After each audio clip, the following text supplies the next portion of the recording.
Today I'm going to show you how to lengthen any shorts by 4 inches.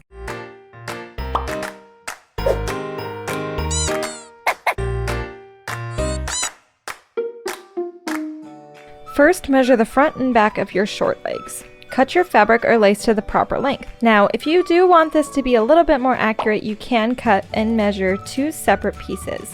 One for the front and one for the back, measuring those pieces from the side seam of the shorts to the inseam of the shorts. However, I'm just going to do it from one measurement and do one long strip.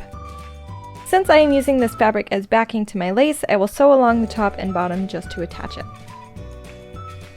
Once the fabric and lace are sewn together, it is time for me to attach them to the shorts. When pinning them down, start from the inseam and work your way around. Once you have it all pinned together, sew along the top with a straight stitch. This is a bias tape maker kit. Now, I will link this one that I'm using in the description. It's not affiliated, just convenient for you. Now I'm taking a 7/8 wide satin ribbon, feeding it through like so to the yellow 12mm tool. Be sure to pin down one end so it doesn't move.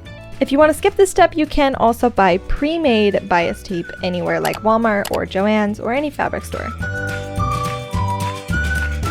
Now pin your new bias tape above the lace. Starting from the inseam, work all the way around the leg, pinning down as you go. This part you can also do in 2 separate pieces for the ribbon if you choose, however I'm doing it just in one to make it easier.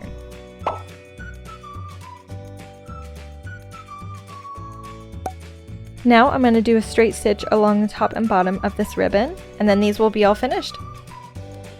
And there you have it, cuter and longer shorts. I added some iron-on patches just for extra flair. Now that's all for today. More DIYs up here. Click our logo up here to subscribe. See y'all soon. Now today's video was more brief than usual, so if you do have any questions that I didn't cover, comment them below. Also visit my sister channel for tips and support for chronic pain and the general pains of life we all experience.